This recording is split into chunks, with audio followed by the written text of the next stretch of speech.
한국의 출산율이 1인당 0.7명이라는데 한국의 미래는 정말로 절망스러울까요? 미국의 부동산 시장은 앞으로 어떻게 될까요? 그리고 한국의 부동산 시장은 앞으로 어떻게 될까요? 굉장히 궁금한 부분 아닙니까? 재테크에 대해서 생각해 본 적이 있는 분이라면 누구나 궁금해할 만한 이런 문제에 대해서 각종 데이터와 역사적 사실을 근거로 시원한 답을 내려주는 이런 책이 있어서 오늘 그 내용을 말씀드리려고 합니다. 바로 홍춘욱 박사의 인구와 투자의 미래 확장판입니다. 단순히 홍보라고 생각하지 마시고 평소에 궁금했던 부분에 대해서 오늘 좋은 이런 통찰을 얻어간다, 인사이트를 얻어간다, 이렇게 생각하시고 오늘 내용 꼭 들어보셨으면 좋겠습니다. 먼저 뉴스에 심심치 않게 등장하는 내용이 있어요. 한국의 출산율이 인당 0.7명이다, 이런 내용입니다. 2024년 올해에는 0.6명대로 떨어질 것이다, 이런 전망도 나오고 있습니다. 이런 뉴스 들으면 이러다가 정말 한국은 몇십 년 후에 소멸하는 거 아니냐, 지금이라도 해외에 집이라도 좀 사두고 달러나 금 같은 거 열심히 모아뒀다가 나중에 해외에 이민 가야 되는 거 아닌가, 이런 생각을 한번 해보신 분들은 꽤 있으실 거예요. 그래서 책의 내용을 근거로 한국 출산율이 낮은 원인을 먼저 살펴보고 그런 미래가 어떻게 될지 예측을 해볼 수 있죠. 그것과 연관돼서 한국의 부동산과 주식시장, 미국의 부동산은 앞으로 어떻게 될지 한번 생각해 보도록 하겠습니다. 우선 한국의 출산율이 낮은 가장 큰 이유는 인당 국민소득이 3만 달러 수준으로 올라가면서 잘 먹고 잘 살게 되었기 때문에 그래요. 소득 수준이 높아졌다는 말은 다른 말로 해석을 해보면 출산과 육아를 했을 때 그때 잃게 되는 소득이라든가 아니면 다른 사회적 지위, 이런 것들, 즉 기회비용이라고 하죠. 이 잃을 것들이 훨씬 더 크게 증가한 상태다, 이 말이거든요. 특히 우리나라에서 남성보다는 여성에게 기회비용이 굉장히 크죠. 통계 자료에 따르면 30세 여성을 기준으로 조사를 해봤더니 고등학교 졸업자의 미혼 비율은 7.4% 정도로 높은 편이 아닙니다. 그런데 4년제 이상 대졸자를 대상으로 미혼 비율을 살펴봤더니 20%로 껑충 뛰어올라요. 그리고 대학원 졸업자의 미혼 비율은 22.1%로 조금 더 올라가는 거죠. 이렇게 고학력자일수록 평균 소득이 높아집니다. 그래서 출산과 육아를 할 때 들어가는 기회비용이 커진다는 거죠. 그렇기 때문에 출산과 육아를 할 때 굉장히 진지하게 고민을 할 수밖에 없고 당연히 출산율은 낮아질 수밖에 없죠. 이런 상황에서 우리나라의 직장 문화도 출산율을 낮추는 원인이죠. 사실 국가 전체적으로 나라가 소멸할지도 모른다, 이런 문제가 처해 있는 상황에서 이렇게 아이를 낳는다는 건 축하받아서 마땅할 일인데 여전히 우리나라에서 직장에선 남자든 여자든 일단 커리어를 희생할 각오를 하지 않으면 아이를 낳기 힘들어요. 특히나 남성의 경우도 육아휴직을 낸다 그러면 사실상 나는 이 직장에서 출세할 생각이 없습니다, 이런 신호로 받아들여집니다. 그래서 복귀를 하고 나서 승진 이런 거는 꿈도 못 꿉니다. 한국의 직장 문화의 특징 때문에 기회비용은 더 커지는 겁니다. 자, 여기까지 얘기를 들으면 한국의 미래는 없다, 출산율이 낮아지면서 소멸하는 일만 남았구나 싶은데 정말 다행스럽지만 미국, 유럽 등 이런 선진국의 경우 여성의 경제활동 참가율, 즉 일하는 여성이 굉장히 늘어나서 일정 이상 수준으로 높아졌을 경우에는 오히려 출산율이 증가를 합니다. 이 말은 아직 우리나라 여성들의 경우에 경제활동에 참가하는 참가율이 선진국 수준으로 높아지지 않았기 때문에 출산율이 증가하지 못하고 있다, 이렇게 해석을 할 수 있죠. 그럼 대체 왜 경제활동에 참여하는 여성의 비율이 늘어나면 출산율이 늘어나는 걸까요? 답은 직장 내 여성의 비율이 높아질수록 유연한 일자리가 증가하는 이런 현상이 나타나기 때문입니다. 주 5일 빡빡하게 근무를 하고 주말에도 불려나갈 수 있는 이런 일자리를 탐욕스러운 일자리라고 부릅니다. 반면에 정해진 노동시간만 달성해도 되는, 오전에 못했으면 오후에 해도 되는 이런 일자리를 유연한 일자리라고 부릅니다. 그동안 한국의 문화에서 대부분 직장에서 남자들은 탐욕스러운 이런 일자리에 종사를 했고 가사와 육아는 보통 여자들이 전담을 했던 그런 문화가 아직도 남아있기 때문에 많이 달라졌다고 말은 하지만 대부분 직장에서 어떻습니까? 남성들은 야근을 밥 먹듯이 하고 회식에 주말에도 불려나가는 일이 아직까지도 많죠. 이렇게 탐욕스러운 일자리 문화가 아직도 남성들을 중심으로 우리나라에 뿌리박혀 있습니다.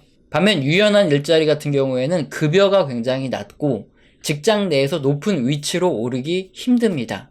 그만큼 소득 자체가 낮게 형성되어 있는 게 바로 이 유연한 일자리라는 거죠.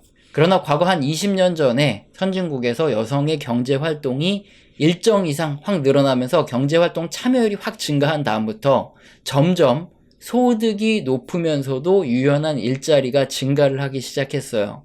이렇게 생각하면 이해가 쉽겠죠. 만약에 10명이 직장에 있습니다. 그 중에 9명이 남자고 단 1명만 여자다 그러면 이게 군대인지 직장인지 구분이 안 가요. 회식은 주로 삼겹살집에서 회식을 하게 될 겁니다. 근데 남성과 여성의 비율이 5대5다. 5명이다 그러면 분위기가 완전히 달라집니다. 이탈리안 레스토랑에서 회식을 하게 되는 경우도 생겨요. 이런 식으로 사회 전체적으로 여성의 참여율이 늘면 문화가 점점 변화해 간다. 이렇게 이해하면 되죠. 너무나 근데 긍정적으로 우리나라에서 변화가 되는 부분은 2022년을 기준으로 한국의 30대 여성의 경제활동 참가율이 60%를 돌파했다고 합니다. 고학력 여성들이 아예 결혼을 안 합니다. 결혼을 기피하면서 30대 여성의 경제활동 참가율이 이렇게 높아진 거예요.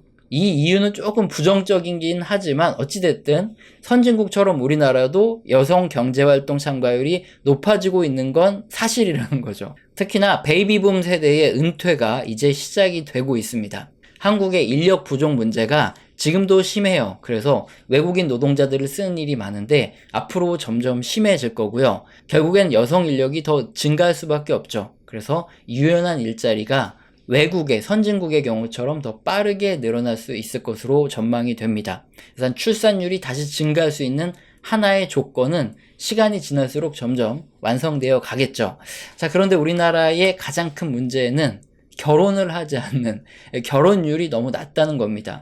결혼을 안 하니까 출산을 못하는 이런 거예요. 서구권 문화에서는 결혼을 하지 않고 그냥 동거 상태에서 출산하는 비율이 굉장히 높습니다. 미국의 경우에는 비혼 출산이 전체 출산 중에 40% 정도 되고 프랑스의 경우에는 56%나 됩니다. 결혼하지 않은 상황에서 아이를 낳아서 혼자 기르는 이런 비율이 외국은 굉장히 높다는 겁니다. 그런데 우리나라는 몇 퍼센트냐? 1.9%밖에 안 돼요. 한국에서는 무조건 결혼을 해야지만 출산을 한다. 이렇게 연결이 돼 있다는 겁니다. 만약에 한국에서 비혼 출산을 한다 그러면 사생아, 이렇게 경멸적인 칭호를 부르거나 또 집단에서 따돌림을 당할 수도 있죠. 그리고 혹시 문제가 있는 사람으로 낙인을 찍는 이렇게 몰상식한 사람들이 꽤 많아요. 이런 문화적인 부분이 해결이 되면 비혼 출산이 우리나라가 늘어나면서 출산율 문제가 해결될 수 있겠는데 이게 문화가 바뀌어야 되는 부분이기 때문에 좀 빠르게 되지도 않고 쉽지도 않겠죠. 자, 다음으로 결혼과 출산을 미루는, 잘 하지 않는 이런 문제 대부분이 돈입니다.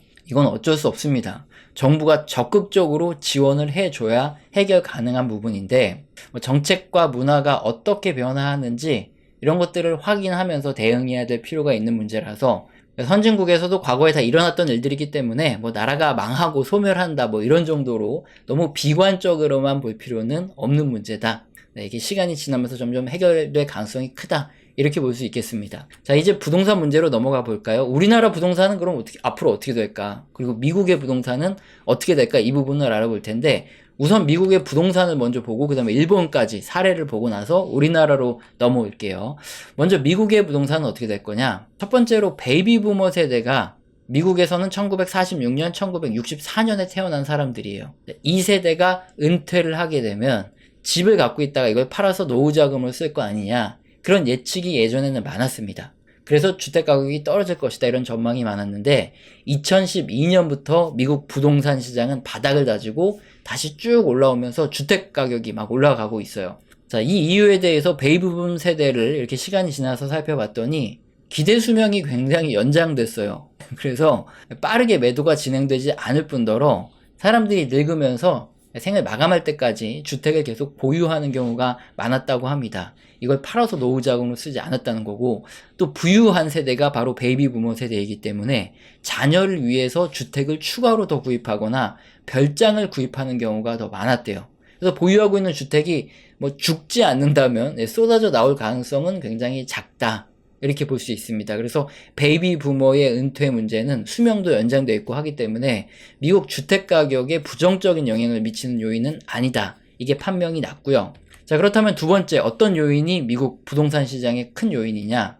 2008년 이후에 공급이 굉장히 많이 줄어들었습니다. 당시에 서브프라임 모기지 사태가 터지고 부동산 시장이 폭락을 하면서 가구 수는 계속 미국에서 증가를 하는데 주택의 착공이 줄어든 겁니다. 일단 착공을 한다는 소리는 삽을 뜬다는 소리인데 공급이 굉장히 부족한 상태로 장기간 이어지다 보니까 지금까지도 계속 미국의 주택 가격이 올라가고 있다, 이거예요.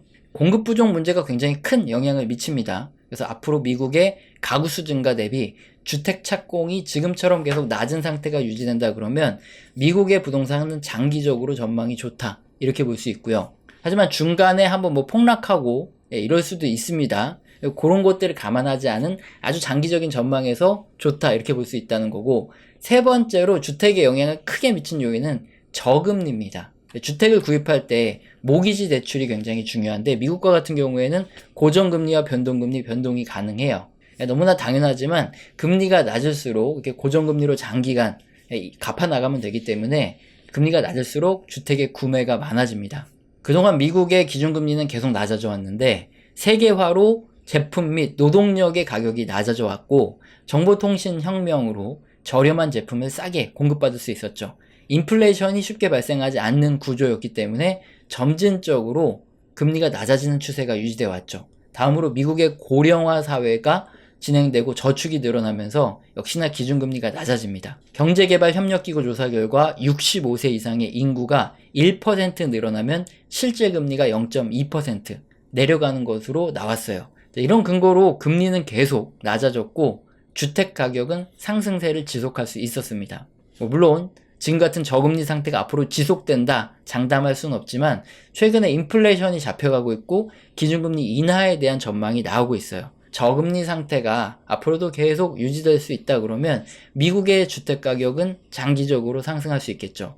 자, 그러면 이제 미국의 경우를 살펴봤고 한국의 부동산 시장을 보기 위해서 일본의 경우도 함께 봐야 됩니다. 일본과 같은 경우에는 1990년 주택시장이 고점을 찍고 계속 하락을 하다가 20년이 지난 2010년 저점을 찍고 다시 반등을 하기 시작했어요. 그렇다고 일본의 노령화가 끝난 게 아닙니다. 생산활동 인구가 아직까지 계속 감소함에도 불구하고 최근 14년간 일본의 부동산 가격은 상승을 했습니다. 이유는 뭐냐면 아베노미스 때문에 그래요. 2012년부터 일본 중앙은행의 돈풀기가 시작이 됐고요. 돈이 막 풀리니까 기업의 실적도 증가하고 금리 자체가 굉장히 낮아졌습니다. 돈이 풀리면 부동산 시장이 가장 큰 수혜를 받죠.